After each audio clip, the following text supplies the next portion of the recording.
Oi pessoal, tudo bem? Bem-vindos, voltamos a mais uma live. Estou super animado para a nossa live de hoje. Acho que poder explicar por que nós pedimos alguns exames, como devemos fazê-los, é algo que pode mudar o horizonte de muitas pessoas aí que estão aguardando para conseguir engravidar. Hoje nós vamos discutir os exames que devem ser feitos para o casal que tem dificuldade para conseguir engravidar. Mas o meu objetivo não é explicar quais exames devem ser feitos. O meu objetivo é explicar por que os exames devem ser feitos. Porque a partir do entendimento do porquê, fica muito mais fácil de você entender o motivo para fazê-los e até mesmo para que você se sinta encorajado e dar um passo adiante e fazê-los, né? Existem muitos equívocos, existem alguns erros, inclusive nas buscas diagnósticas pelas causas de infertilidade, e é isso que eu quero resolver de uma vez por todas aqui hoje com vocês, tá bom? Legal, então vamos ao que interessa? Vamos lá, o meu objetivo, explicar como deve ser a investigação de um casal com dificuldade para conseguir engravidar. A primeira coisa que nós temos que fazer quando a gente vai falar dos exames que devem ser feitos é entender por que nós devemos fazer o exame. Por quê? Eu postei, tem lá no Facebook, no YouTube, e já venho martelando em algumas postagens durante essas semanas, que o diagnóstico de infertilidade não precisa de exame algum. Eu vou martelar muito nessa tecla por muito tempo, porque existe um equívoco enorme entre ginecologistas, entre pacientes, entre a população geral, que adora dizer que os exames estão normais e por isso está tudo bem. Então eu vou reforçar mais uma vez. Se o casal já tentou engravidar no período de 1 ano e não engravidou, eles têm o diagnóstico de infertilidade. Infertilidade não quer dizer que o casal não vai conseguir engravidar. Significa que o casal tem alguma dificuldade para conseguir engravidar. E a partir do momento que eu tenho essa conclusão, usando a prática a meu favor, ou seja, o casal tentou engravidar por 1 ano e não conseguiu, eu vou atrás da teoria para tentar explicar por quê. Então, eu não estou pedindo um exame para poder dizer que se o casal vai ou não vai engravidar. E a maioria das vezes, quando o paciente olha para mim, ele espera que eu olhe os exames dele e diga, olha, você vai engravidar naturalmente ou não, você não vai conseguir engravidar naturalmente. Esse é um equívoco enorme. Parece simples o que eu estou falando aqui para vocês, mas isso muda a maneira de você enxergar a abordagem com o casal infértil. E eu atendo todos os dias casais com histórias dizendo, já tento engravidar há 2 anos, o urologista viu o espermograma do meu marido e ele fala que tá tudo bem, que é só encostar que engravida, aquelas piadinhas clássicas de urologista, né? Se encostar engravida. Mentira. O ginecologista faz ultrassom, viu que eu estou ovulando, falou que agora esse mês eu vou engravidar e chega no final do mês eu não engravido e eu já estou nessa história há 2 anos. Mas está tudo bem comigo. Eu falo de jeito nenhum que está tudo bem. Tudo bem é você chegar aqui com o seu bebê no colo num período menor do que 1 ano. Entenderam? Então, a partir do momento que eu defini que o casal não engravidou no período de 1 ano, eu vou pedir os exames para tentar entender por quê e como eu posso fazer para tentar ajudar a conseguir engravidar. Esses são os objetivos dos exames. Explicar por quê e ver como posso ajudá-los a conseguir a engravidar de alguma maneira. Certo? E aí, quando eu vou pedir os exames, eu preciso raciocinar com a história do casal. Então, primeiro eu escuto, poxa, há quanto tempo o casal está tentando? Depois eu vou buscar dados na história do homem e da mulher para tentar entender se tem algum sinal a mais, como é que é o ciclo menstrual dela, se ela já fez alguma cirurgia, se ela tem cólicas menstruais, se ela teve apendicite na infância, e vejo dados na história para tentar buscar palpites. E aí, eu sempre desenho para os casais isso daqui, ó. Então, o que eu quero explicar com esse desenho aqui, que é o que eu faço para a maioria dos casais. Entenda como a fertilidade ocorre naturalmente, que você vai entender onde poderá estar o problema. Naturalmente, os espermatozoides são ejaculados na vagina da mulher. Milhares de espermatozoides são depositados aqui. Já existe uma primeira barreira, que é aqui, ó, no colo do útero, onde limita a capacidade dos espermatozoides entrarem. Há quem diga de 1 a 10% apenas dos espermatozoides ejaculados conseguem transpor a barreira do colo do útero para poder adentrar a cavidade uterina. E depois aqui no útero, ele ainda precisa percorrer todo o caminho das trompas até poder chegar ao óvulo que a mulher ovulou, fertilizá-lo e formar um embrião. Então existe todo um trajeto que acontece do espermatozoide ejaculado até o óvulo que a mulher produziu. Então vejam que entender esse trajeto já nos faz criar alguns raciocínios. Falou, poxa, então se o espermatozoide entra na cavidade uterina, será que ele tem capacidade para entrar? Será que a entrada está legal? Será que lá dentro do útero está legal? Será que o caminho da tuba para ele está legal? Será que a mulher ovulou? Será que ele chegou lá e fertilizou? E aí, quando ele fertiliza esse óvulo e forma o embriãozinho é formado aqui, ó, no final da tuba uterina, na parte distal. E ele segue, enquanto ele se desenvolve, o caminho da cavidade uterina. Para quem já está estudado aí em reprodução, ele parte de uma célula inicial, entra na fase de clivagem, então em D2, D3, e chega aqui em blastocisto. Isso demora 5 a 7 dias para o embrião sair daqui e chegar até aqui. E esse caminho de volta depende da capacidade tubária em conduzir esse embrião de volta para cá. Eu não sei se vocês já ouviram falar em gravidez ectópica, por exemplo, que é uma gravidez nas trompas. A gravidez nas trompas, ela ocorre porque o embrião teve alguma dificuldade no caminho de volta para poder chegar até o útero e parou por ali, continuou seu desenvolvimento e gerou uma gravidez nas trompas, o que é incompatível com a vida e que muitas vezes faz com que a gente tenha que fazer uma cirurgia na paciente para poder retirar. Então, quando eu vou fazer a propedêutica do casal infértil, eu preciso entender onde está o problema. Voltando ao nosso desenho inicial, eu quero saber se o problema está com os espermatozoides, se o problema está no útero, se o problema está nas trompas ou se o problema está na ovulação. Um outro possível problema pode ser, inclusive, com o embrião. Pode ser até que o espermatozoide chegue até aqui, fertilize, forme um embrião, mas este não tenha qualidade suficiente para poder formar um bebê. Então, existem fatores de infertilidade que nós dividimos academicamente para buscar cada uma das causas. E agora eu vou tentar explicar de uma maneira um pouquinho didática como fazer a investigação de cada um desses fatores. Eu quero saber se o problema é masculino, eu quero saber se o problema é uterino, se o problema é tubário ou se o problema é ovariano. E depois eu vou entrar em mais detalhes sobre outros possíveis problemas, como alterações genéticas, trombofilias, endometriose e outras causas que podem interferir. Mas nunca percam esse raciocínio básico. Parece que as pessoas querem olhar a agulha no palheiro e não olham o palheiro de uma forma geral. Eu preciso entender o básico, eu preciso entender se isso daqui está funcionando normalmente. Eu vou começar falando do marido, aquele mesmo que luta para fazer um espermograma, né? Assim, já... Quantas pacientes não vêm aqui e não falam, meu marido não quer nem fazer o espermograma. E ainda tem que aguentar essa, né? Mas tudo bem, vamos considerar que o marido vai fazer o espermograma. Essa é a propedêutica inicial do homem. O homem não precisa inventar muita moda na investigação. A gente começa pedindo um espermograma normal. Eu posso pedir num laboratório comum para ter uma análise inicial de como está o sêmen. Às vezes eu não preciso fazer um exame de sangue, hormonal, ultrassom. A gente guarda isso para quando o espermograma está alterado. No espermograma, eu vou tentar avaliar a quantidade, a motilidade e a morfologia. Então eu vou ver se o homem tem espermatozoides em quantidade suficiente, se eles nadam direitinho e se o formato deles é normal. Muitas vezes, o espermograma comum é suficiente para que eu possa tirar conclusões se está tudo bem, né? Principalmente quando o espermograma vem numa ótima quantidade. A gente considera uma quantidade normal acima de 15 milhões por ml.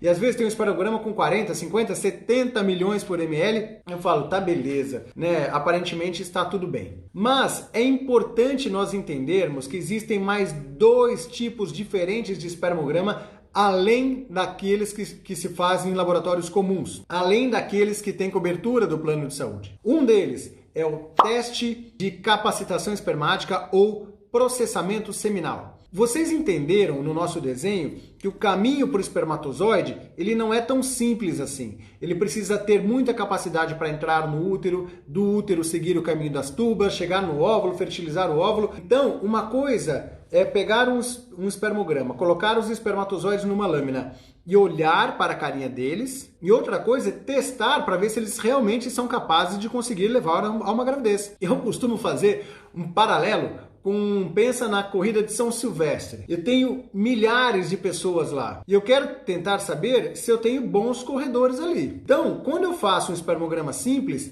eu estou olhando só o aquecimento. Sabe a turma que está esperando para a largada? Então eu vejo o pessoal ali falar, ele parece bom, corre bem, tem uma turminha boa, eu dou uma nota ali para o pessoal, e tem aqueles que estão fantasiados lá no meio, que são os espermogramas com alterações morfológicas. Agora, a capacitação espermática, ou processamento seminal, coloca os espermatozoides para correr em meios de altas densidades. Eles testam os espermatozoides, ou seja, eu literalmente coloco os corredores para correr a São Silvestre. E aí eu consigo falar, poxa, aquele espermatozoide que parecia bom, ele parou no meio do caminho, ele não corre tão bem assim. Ou aquela turminha lá, o pelotão de frente, realmente corre muito bem. E aí eu dou uma nota baseado no final da prova. Eu termino a São Silvestre e dou uma nota para os espermatozoides. Falo, olha, realmente tem uma boa quantidade de espermatozoides, eles nadam bem, eles têm uma boa morfologia, e aí eu consigo ser muito mais criterioso para dar uma nota correta para os espermatozoides. Então essa é a diferença do espermograma simples para o teste de capacitação espermática ou processamento seminal. Muitos dizem que a partir do momento que o casal tem infertilidade, deve-se fazer o processamento seminal. O problema é que é um exame caro, custa mais ou menos 400 a 500 reais, dependendo do laboratório, e às vezes isso limita muitos casais a fazerem. Então, se existe uma condição financeira associada e dificilmente consegue fazer, se o espermograma simples é muito bom, dá para pular essa etapa do processamento seminal.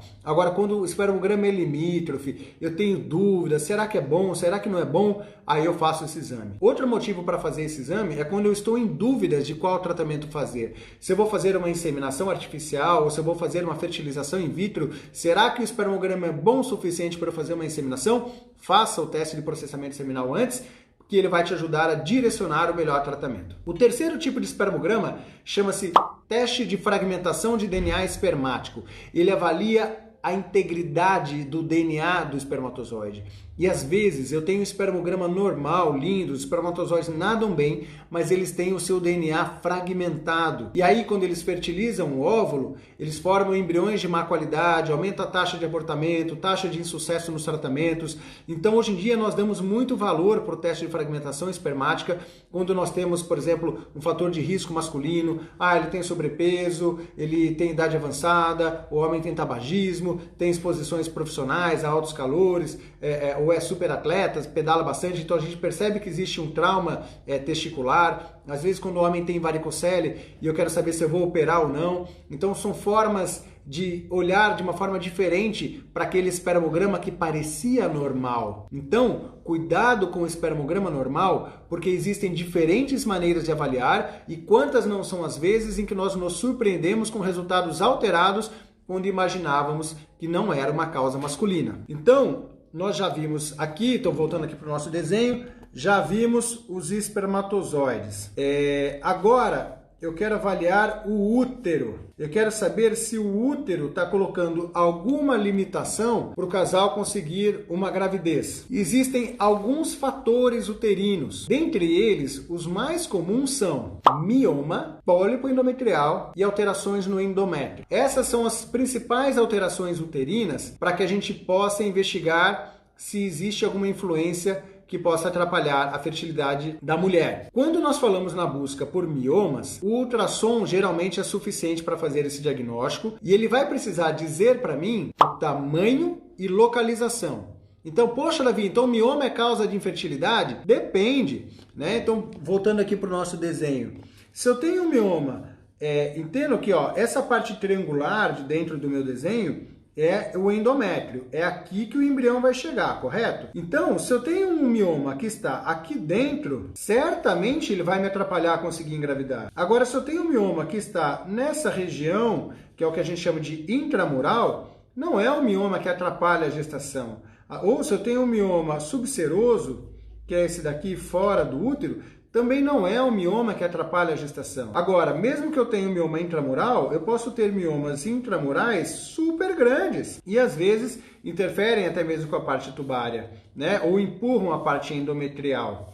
Agora, nós sabemos que na infertilidade, aqueles miomas que mais atrapalham a capacidade fértil do casal são os miomas submucosos, aqueles miomas localizados dentro do útero, e são eles que interferem com a implantação do embrião, mesmo que sejam pequenos. Para que nós possamos investigar os miomas, geralmente o ultrassom pode ser feito e às vezes a ressonância magnética é muito mais precisa para dar a localização e tamanho desse mioma, principalmente quando eu estou pensando em cirurgia. O pólipo endometrial, ele é como se fosse uma verruguinha dentro do útero. Então, como se fosse uma verruga aqui dentro, muito menor, muitas vezes que o mioma, e ele se localiza dentro do endométrio. Qual é o perigo do diagnóstico do pólipo endometrial? Quando eu faço um ultrassom na fase inicial do ciclo, e às vezes eu não enxergo um mioma lá dentro ou um pólipo lá dentro. E quando o endométrio vai crescendo e ficando trilaminar, perto do período fértil da mulher, é que o ultrassom consegue enxergar. Então, existem muitos casos em que o ultrassom é feito numa fase inadequada, ou às vezes na fase final do ciclo, depois que a mulher ovula,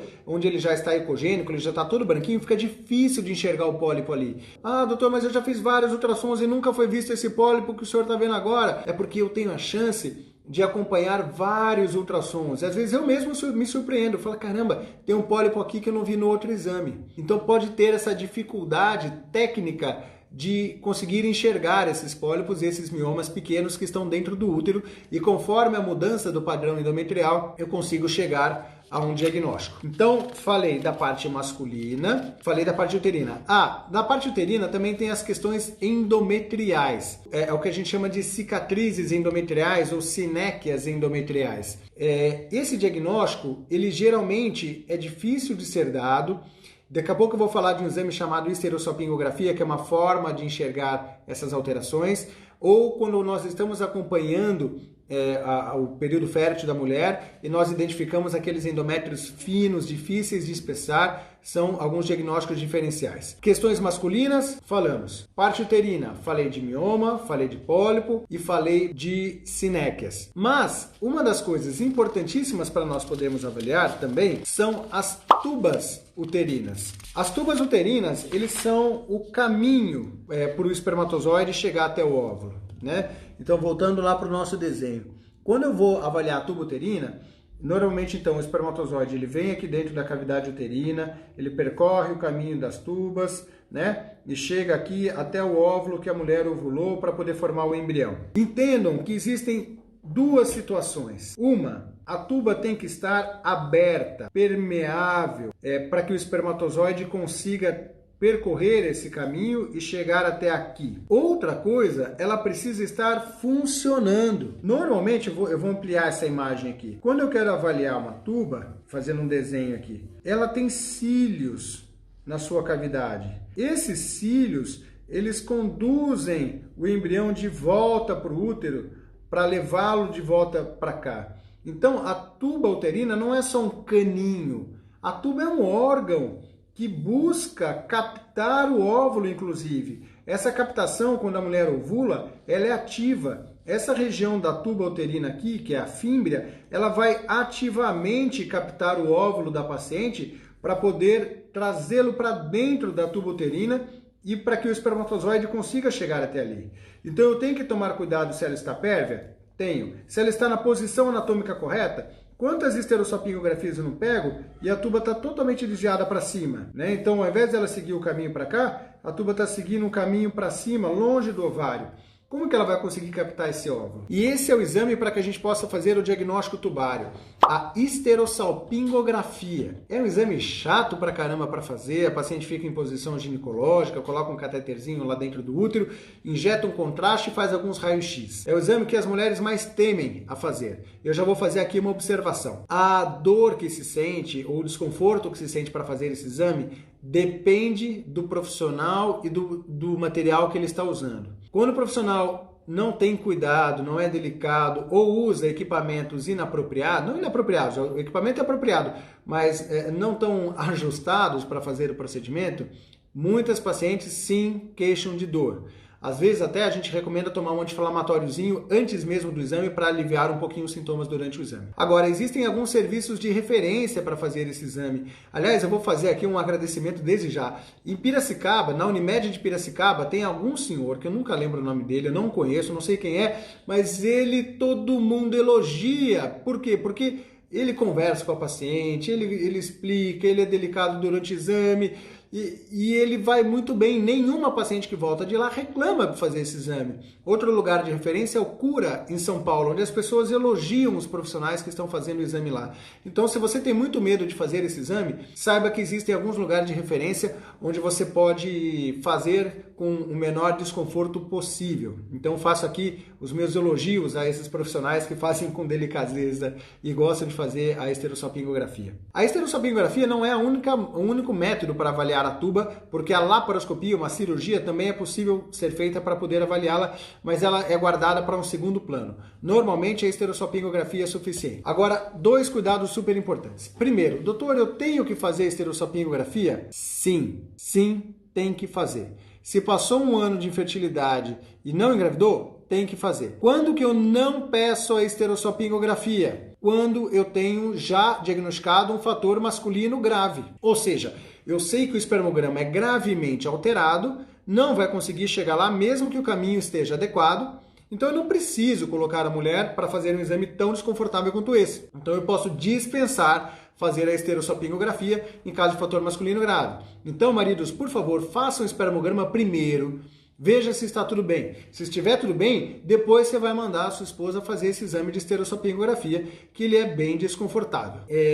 Então, a primeira dica, faça depois do espermograma. Segunda dica, o local para fazer. Terceiro problema, aí não é uma dica, mas é um problema. Todo santo dia eu pego casais, atendo casais com infertilidade, que tem o laudo da esterossalpingografia normal, mas a imagem me mostra as alterações. Então, existem sim muitos profissionais habilitados para fazer o exame, mas a leitura do exame é equivocada. Isso acontece muito. Eu sei que existem alguns conflitos profissionais de falar, mas essa é a realidade.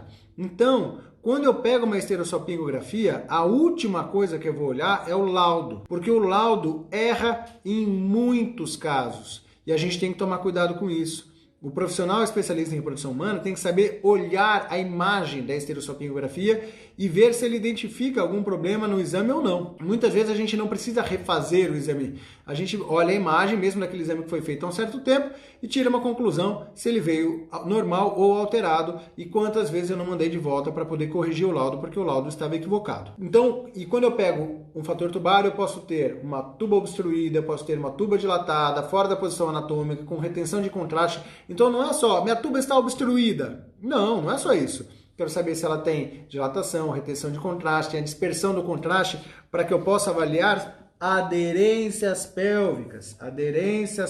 Quando a gente fala de fator tubário, eu falo de fator tubo peritoneal. Existem algumas situações, como eu disse aqui, que a tuba está desviada. Existem algumas aderências aqui fora que estão segurando, prendendo essa trompa fora da posição dela. Aderências são cicatrizes pélvicas que podem levar a isso. O que leva a uma alteração tubária? Normalmente são 3 problemas. 1, endometriose. 2, infecções ginecológicas prévias. 3, cirurgias prévias, por exemplo, apendicite. Puxa, eu tive uma apendicite lá atrás, será que isso complicou? Pode ter complicado. A apendicite pode formar aderências pélvicas e modificar a capacidade tubária de conseguir uma gravidez. Então esses são os 3 principais fatores de riscos tubários que podem levar ao casal a ter dificuldade para conseguir engravidar. Já falei fator masculino, já falei fator uterino, acabei de falar fator tubário. Agora eu quero avaliar o ovário.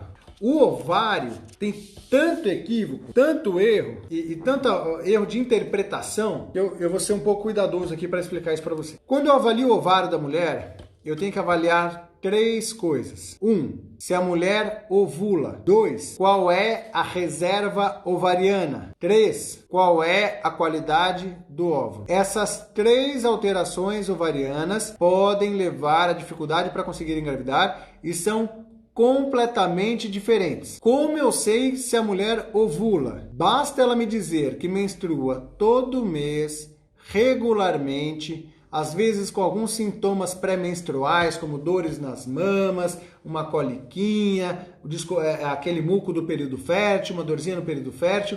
Isso é suficiente para dizer que a mulher ovula. O que significa ovula? Vamos lá, vamos ser bem sistemático aqui. Ovular significa aqueles folículos pequenos crescem, rompem e liberam o óvulo. Ponto final. É isso que quer dizer a mulher ovula. Não tire mais interpretações do que isso. Então, se o folículo cresce, rompe e libera o óvulo, a mulher ovula. E se ela tem ciclos menstruais regulares, ela tem ciclos ovulatórios. Quando eu acho que a mulher não ovula, quando ela tem ciclos muito bagunçados, geralmente atrasados, fico meses sem menstruar.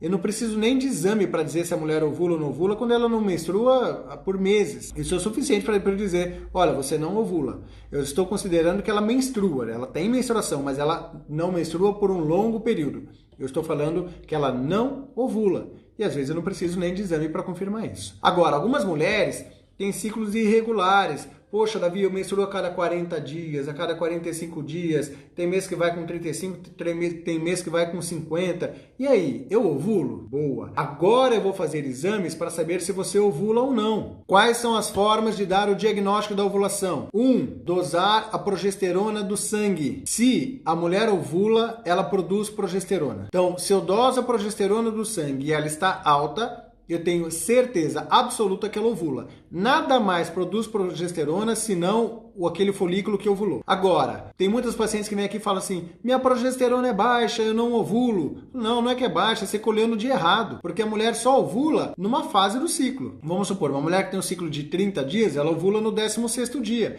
Então a progesterona só vai subir a partir do 17º.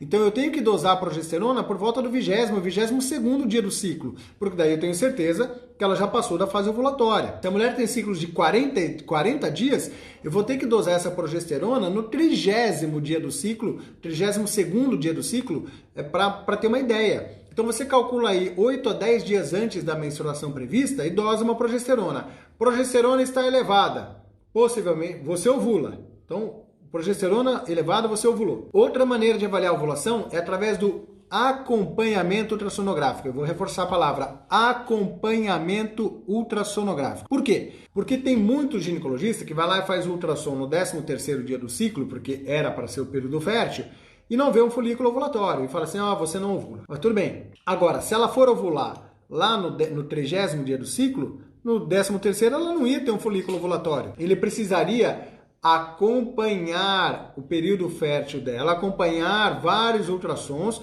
para poder dar esse diagnóstico. Eu estou com uma paciente que nós estamos fazendo exatamente isso. Eu não sei se ela ovula, eu não tenho certeza. Então eu fiz um ultrassom no 10º, no 15º, no 19º, estou marcando um ultrassom agora no 26º dia do ciclo dela, para ter certeza se ela ovula ou não. Qual é a vantagem do ultrassom em relação à dosagem da progesterona? Além de falar se ela ovula ou não, eu vou falar quando ela ovula.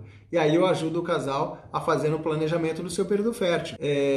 Agora, eu não posso ser preguiçoso para fazer esse ultrassom. Eu preciso repetir diversas vezes até que eu tenha confirmação diagnóstica de que ela tem um ciclo ovulatório. Ok? Então, ovário. Você ovula? Eu quero dar esse diagnóstico. Segundo diagnóstico que deve ser dado, reserva ovariana. O que é reserva ovariana? Reserva ovariana é a quantidade de óvulos que a mulher ainda tem. A mulher nasce com um número contado de óvulos aqui no ovário. Ninguém produz novos óvulos. Aquilo que você tinha quando nasceu vai ser consumido ao longo da sua vida até que você entre na menopausa. Muito diferente dos homens que produzem novos espermatozoides e mantêm a sua fertilidade por anos, a mulher não produz novos óvulos. E ela tem a sua reserva desde quando ela era um bebezinho, desde quando ela estava dentro do útero da mãe dela. Um exemplo prático, na vida embrionária, a mulher tem 12 milhões de óvulos. Já nasce com 2 milhões. Quando começa a menstruar lá para os seus 12 anos, já tem 500 mil, já está perdendo óvulo. E mensalmente vai perdendo mais ou menos 1.000 óvulos até que ela entre na menopausa. Agora, qual é o problema? Existem mulheres que têm uma reserva menor antes da hora. Eu tenho muitas pacientes com 35 anos menopausadas. Eu estou atendendo uma paciente que veio comigo com 27 anos com insuficiência ovariana. E o ginecologista geral muitas vezes não dá o diagnóstico da reserva ovariana. Ah, mas eu faço minha rotina todo mês, todo ano, tudo certinho, minha rotina ginecológica, e o ultrassom sempre fala que está tudo bem. Quando um ultrassonografista dá um diagnóstico no ultrassom ginecológico, ele está me falando que você não tem câncer, que você não tem mioma, que você não tem pólipo, que não tem um cisto. Ele não vai te falar se você tem uma boa reserva ovariana, a não ser que alguém peça para ele. Infelizmente, essa é a nossa realidade. E aí a paciente vem aqui e fala assim, puxa, mas faz tantos anos que eu faço ultrassom e nunca ninguém me falou isso? Pois é, por isso que eu estou aqui explicando com calma, para que essa informação se propague e chegue para todo mundo, para que a gente possa mudar esse cenário. Então existem formas de avaliar a reserva ovariana das pacientes. Quais são as formas de se fazer isso? São 3 também. Uma delas, contagem de folículos antrais no ultrassom. Aí o médico vai lá, faz o ultrassom e conta folículo por folículo, folículo por folículo, para saber a contagem de folículos que ela tem. Segunda maneira, FSH e estradiol basal. Nós temos que saber o FSH e o estradiol basal. Não adianta só dosar FSH, tem que dosar o estradiol junto. Por quê? Porque o estradiol influencia no resultado do FSH. Às vezes, meu FSH está baixo, mas tudo bem, o estradiol está alto, não vai resolver. Eu não posso olhar para o valor do FSH se o estradiol estiver alto. Então, eu tenho que dosar FSH e estradiol juntos. Quanto maior o valor do FSH, menor a reserva ovariana. Quando o FSH é maior do que 8, eu começo a ter preocupações. Cuidado com essas formulinhas mágicas, porque não é tão assim. Mas assim, normalmente, quando o FSH é maior do que 8, eu começo a ter preocupações. Terceiro exame, hormônio antimileriano. Fantástico. Se o plano de saúde cobrisse, eu tenho certeza que todo mundo faria. O pessoal só não pede porque o plano não cobre. Porque ele mede a reserva ovariana de uma forma muito mais técnica. Ele te coloca numa curva, num gráfico, onde eu consigo falar, olha, você tem 35 anos, mas a sua reserva ovariana é baixa, é proporcional a uma mulher de 42, ou vice-versa. Olha, você tem 40 anos de idade, mas você tem uma boa reserva, como se você fosse proporcional a uma mulher de 35.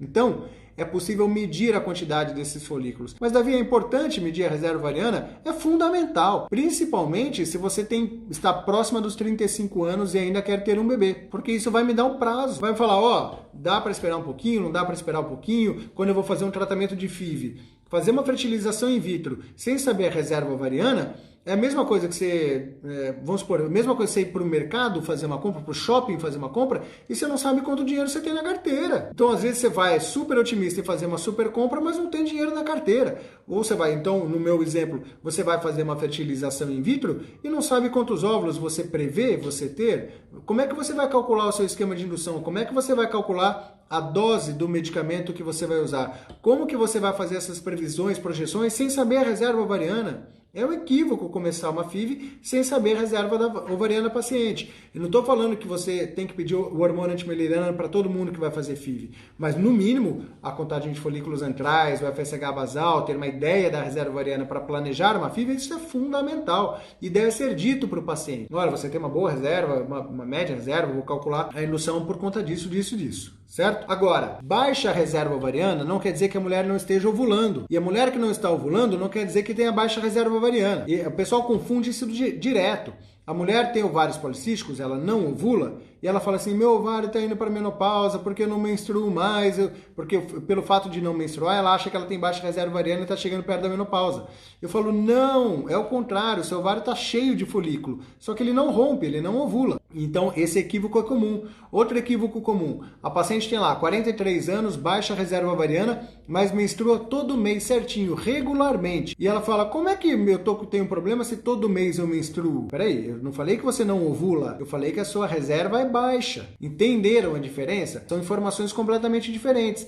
Eu atendi uma paciente super querida na semana passada que falou para mim, meu Deus, como é que eu vou engravidar com esse hormônio antimileriano tão baixo? Foi lá e engravidou naturalmente. Por quê? Porque o antimileriano não vai falar para mim que ela não vai conseguir engravidar. Ela vai falar que o prazo da reserva ovariana dela é mais curto. mas ela conseguiu engravidar porque ela estava ovulando. Então são informações completamente diferentes. E como é que eu sei se o óvulo tem boa qualidade? Lamento, não existem exames para fazer isso. Eu preciso olhar dados da anamnese, eu preciso olhar dados da história, eu preciso saber a idade da paciente, é o principal fator. A idade da paciente é o principal fator que vai me dizer se o óvulo dela tem boa qualidade ou não. Eu prefiro uma paciente de 30 anos de idade com baixa reserva ovariana, que vai me proporcionar poucos óvulos, do que uma mulher de 43 anos de idade com vários óvulos. A chance dessa paciente de 30 anos é muito maior do que aquela de 43, porque a qualidade dos óvulos dela é muito maior por conta da idade que ela tem. Outros fatores, como o tabagismo, o sobrepeso, a obesidade, distúrbios metabólicos, distúrbios nutricionais, a endometriose, também interferem com a qualidade do óvulo. Então eu busco informações e falo, olha,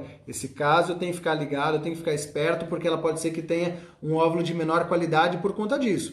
E aí eu vou para a prática do tratamento para ver se isso realmente vai acontecer ou não. Então, infelizmente, a gente não tem um exame para falar sobre a qualidade do óvulo. Quando a gente faz a FIV e retira o óvulo da paciente, e a embriologista olha lá no microscópio aquele óvulo, ele vai conseguir dizer morfologicamente, olha, é um óvulo bonito ou não, é um óvulo cheio de alterações. Porque no fundo, quando eu falo sobre qualidade do óvulo, eu estou falando da questão genética. Depois a gente vai ter uma oportunidade para falar só sobre o ovário. É um assunto que eu me encanto, é um dos assuntos que eu mais estudo e tem muita coisa legal a mais para poder falar, mas hoje eu só quero simplificar que a investigação ovariana deve se preocupar com 3 informações. 1, se você ovula ou não. 2, a sua reserva ovariana.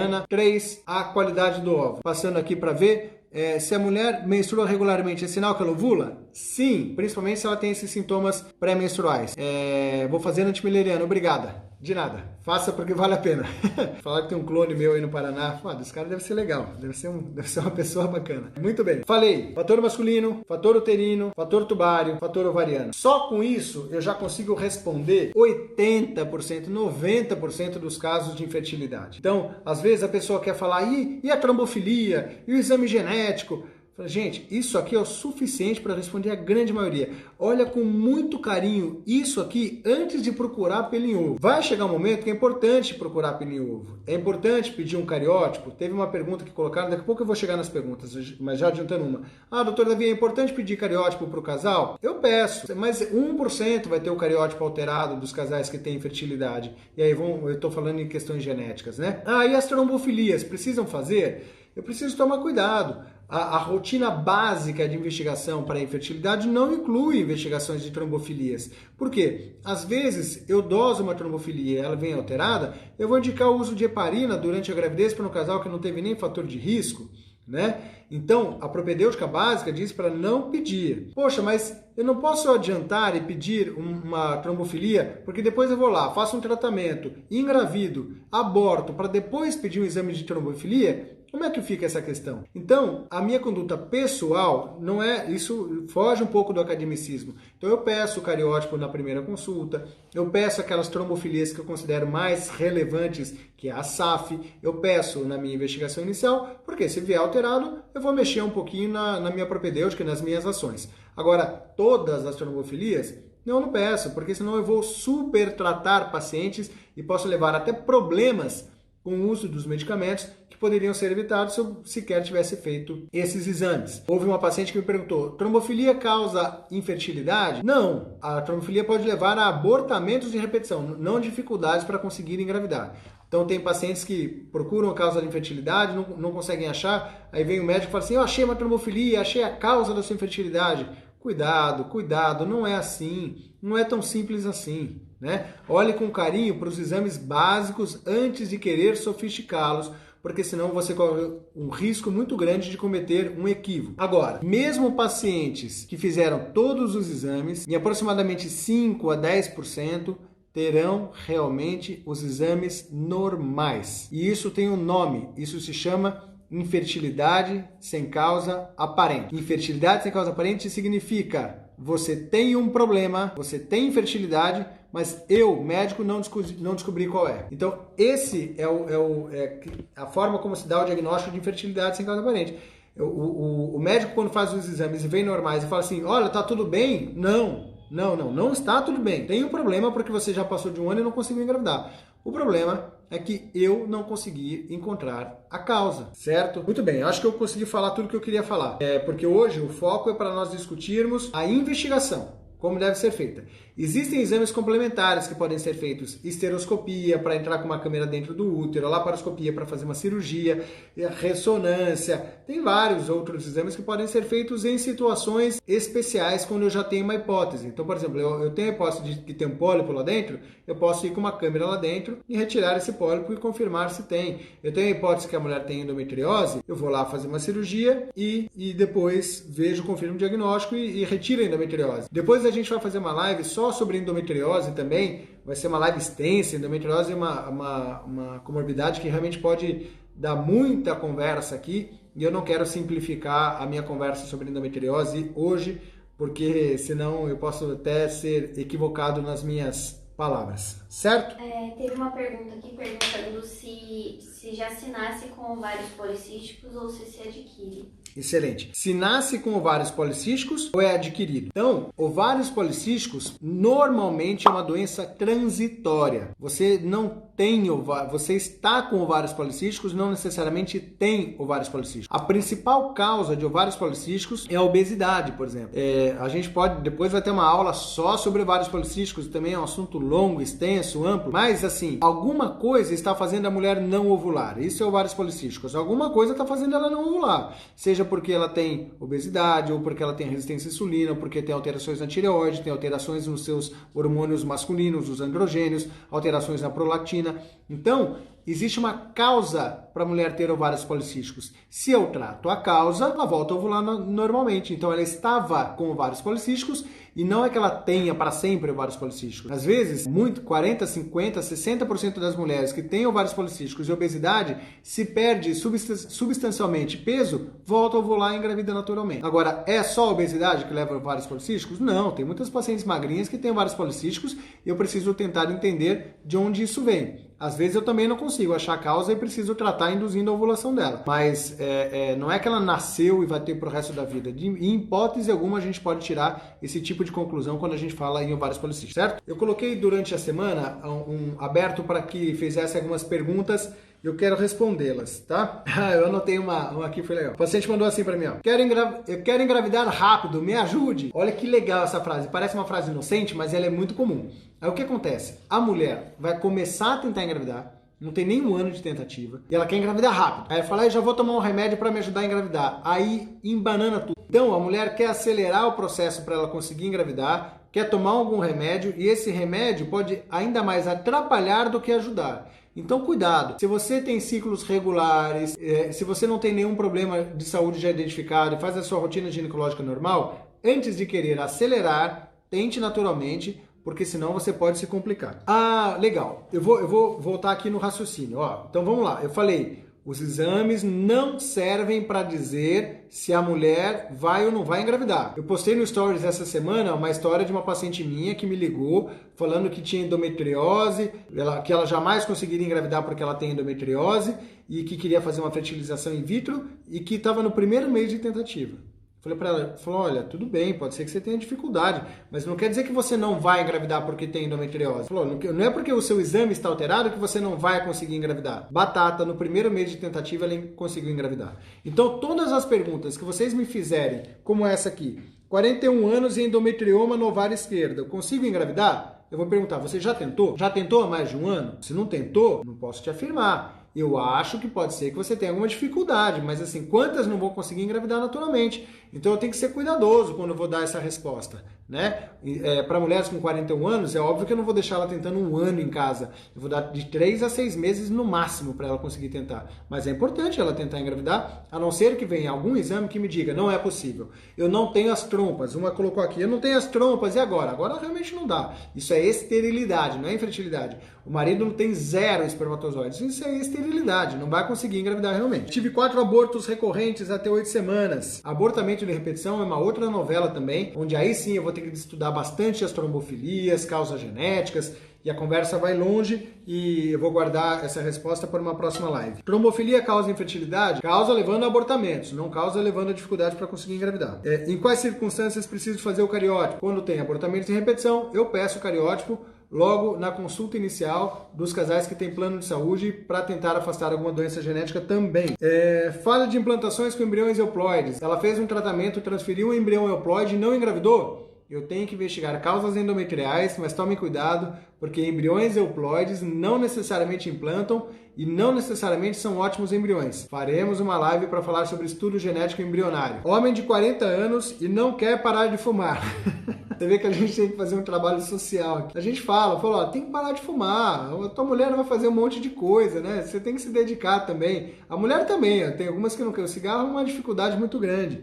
Mas assim, tem que parar de fumar, porque ele pode interferir sim com a capacidade e qualidade seminal. Era uma dúvida dela que o senhor falou sobre a questão da ovulação e a menstruação. Mas ela quer saber se menstruar regularmente, se é sinal que está ovulando ou não.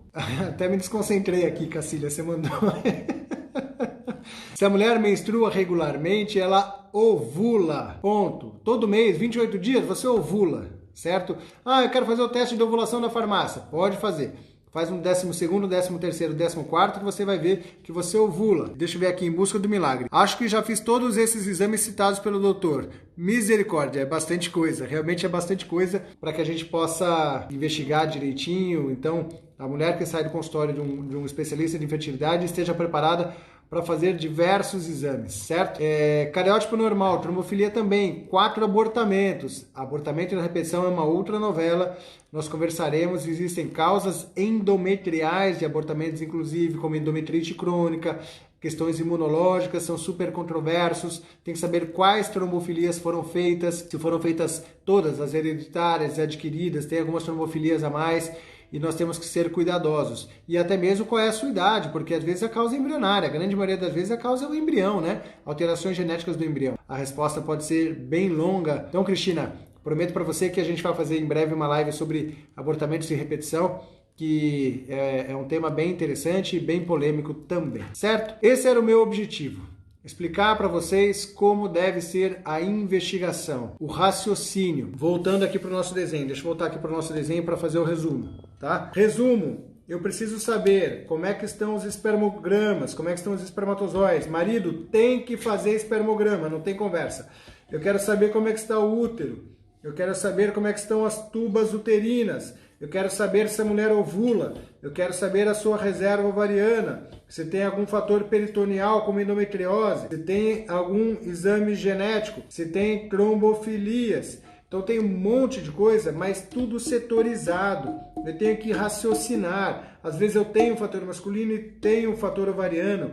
Eu tenho um fator tubário e tenho uma disovulia. Eu tenho uma anovulação. Os fatores estão combinados em mais ou menos 20% das vezes. Tem problema no homem e problema na mulher. Ou a mulher tem 2 problemas e eu preciso saber tratar de forma individualizada. Numa próxima live eu vou discutir a conduta. Então beleza, eu respondi a causa. O que eu vou fazer agora?